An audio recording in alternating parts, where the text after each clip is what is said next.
Donald Trump last night announced that peace had broken out, that he had negotiated a peace deal with Iran and Israel. Quite a claim. Here is Stephen Miller reacting to the historic ceasefire, according to Laura Ingram's show. Historic. Amazing. Let's name this war, shall we? We have the 6-day war. This one's double. It's the 12-day war. Twice as good. Twice as good. Stevie, get out there and sing my praises. Well, let's just take a moment to think about how historic this moment is and what President Trump has achieved in this 12-day war. Presidents going back to Bill Clinton have said it is the policy of the U.S. government not to allow Iran to have a nuclear weapon. But under every president except Trump, Iran marched closer and closer Pause to it for being 1 able second. to put onto. I mean, I want you to listen to this carefully. This is like one of those, like, can you find the problem since Bill Clinton? Bill Clinton was president starting in 1993. It is now, depending on where you are, 2025. Just on the I'm not great at math, but I think that's about 32 years. The typical time that it takes a country to build a nuclear weapon is somewhere around 5 or 6 years. So nobody has done anything about Iran building a nuclear weapon for over 37 years, and yet they still don't have one. Huh. But under every president except Trump, Iran marched closer and closer to being able to put onto a ballistic missile a nuclear warhead that could take out an entire city. That has been the direction Iran has been going in year after year. President Trump took action flawlessly through the United States military to obliterate Iran's nuclear sites. That's not true. And to stop them through the use of military force from having a nuclear weapon. It was a bold, courageous action, and it happened without a single leak, without a single solitary service member losing their life. Everyone said, who was a critic of this action, that it would lead to World War III, and instead we have a ceasefire, and instead we have the beginnings of a new era of stability and peace and security in the Middle East. President Trump, once again, has demonstrated that he alone has the wisdom, the judgment, the strength, and the courage to see this nation through the most dangerous challenges we face around the world. And now, ladies and gentlemen, I give you Donald Trump. Probably about 12 hours later, leaving to go to NATO, responding to the fact that Israel said Iran tried to bomb them, and so they started to bomb Iran again. It's unclear whether Iran actually did try and send missiles over there. I'm sure Israel wouldn't lie about something like that. But here's Donald Trump 12 hours later. All those visions of Stephen Miller singing his praise, still dancing in his head. And then this. Israel says that Iran violated the peace agreement, the ceasefire agreement. Do you believe that Iran is still committed to peace? Yeah, I do. They violated it, but Israel violated it too. Are you questioning if Israel is committed to Israel, as soon as we made the deal, they came out and they dropped a load of bombs, the likes of which I'd never seen before. The biggest load that we've seen. I'm not happy with Israel. You know, when I say, okay, now you have 12 hours, you don't go out in the first hour and just drop everything you have on them. So I'm not happy with them. I'm not happy with Iran either. But I'm really unhappy if Israel's going out this morning because of one rocket that didn't land, that was shot, perhaps by mistake, that didn't land.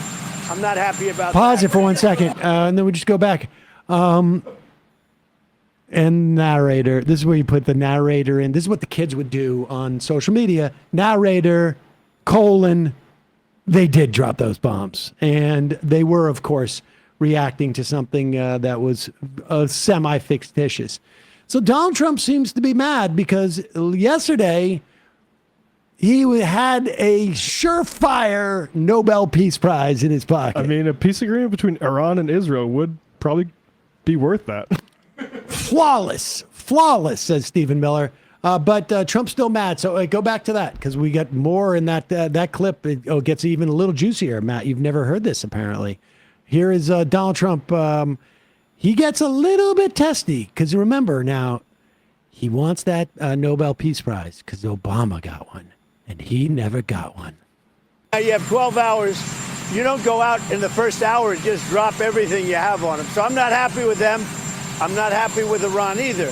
But I'm really unhappy if Israel's going out this morning because of one rocket that didn't land, that was shot, perhaps by mistake, that didn't land. I'm not happy about that. You know what? We basically have two countries that have been fighting so long and so hard that they don't know what the fuck they're doing. Do you understand that? Do you have to respond to Iran? He walks away. Ooh, he swore. He's angry. He's angry. I would suggest that there may be a third party involved in all this who doesn't know what the F they're doing. The one that's helping maybe one of the other countries with the intelligence and bombs. Yes. The one who got completely rolled. Story in the Washington Post today. Bibi Netanyahu has been planning this attack on Iran since March, as was speculated on this program yesterday. I think when they start going after Hezbollah completely, despite Hezbollah's sort of restraint, the ongoing attacks in Gaza, when they go deep into Syria, I think it became somewhat obvious. Now, I will say it is a challenge to cover the news with Donald Trump.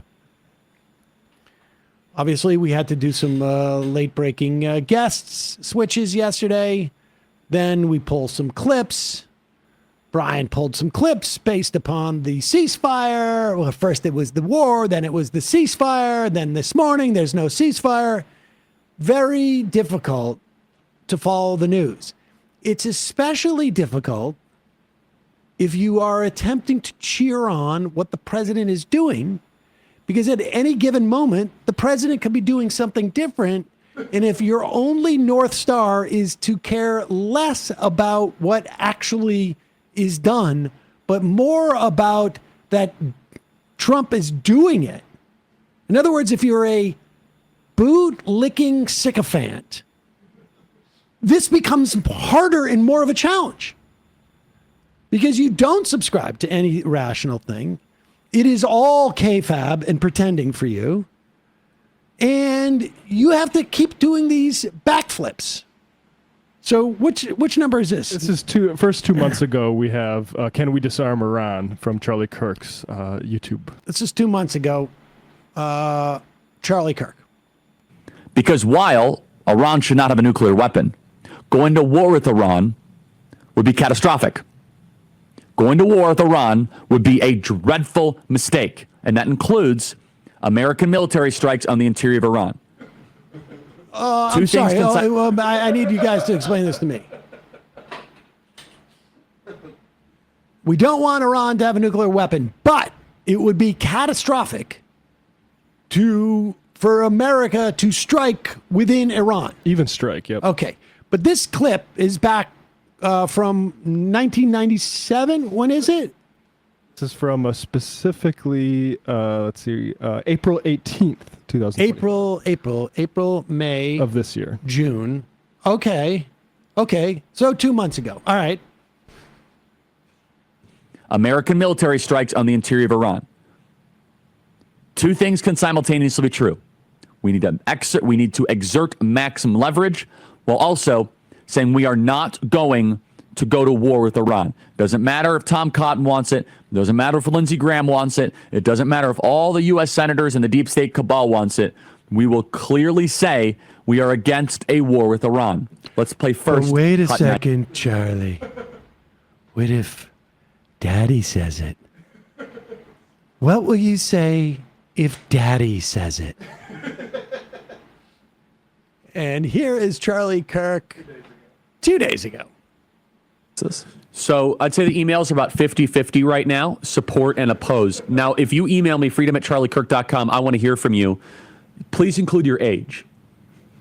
Please include your age. I'm curious if the age has any determining factor of whether you support or oppose this. And you might say, Charlie, do you support or oppose this? I support President Trump. That's my answer. I know the man. He's the commander-in-chief. He's the man for the hour, and he's had the weight of the world on his shoulders. So in a situation like this, I support my friend, and he's had my back, and I have his. Good boy, Charlie. And let's be honest, you're not supporting my back. You're licking my dirty little boot. Yeah. Good boy. Lick the loafers, Charlie. Good boy, Charlie. I think I stepped in Look some how time. easy that was. Wasn't that easy? Look at what you said 2 months ago. Today, it's all over. Good boy, Charlie. Good boy, Charlie. That's a good That's boy. a good boy. That's a good boy. Who wants a treat? Do you want a treat? Pay for some more hotels and college Do you towns. want a treat now?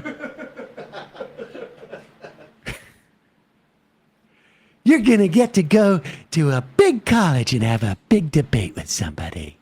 Stick to abortion, Charlie, okay? There you Not go. foreign affairs. Good boy.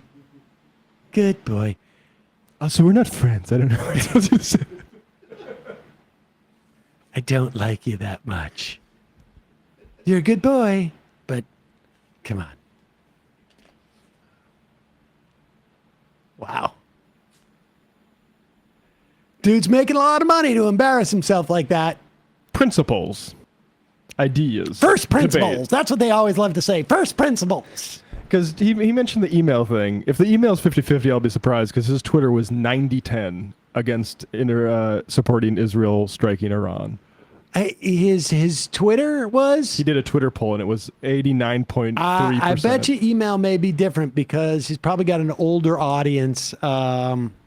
And that's what he's talking about. Chain emails, yeah. Folks, the number is 646-257-3920, 646-257-3920. We will take your phone calls now.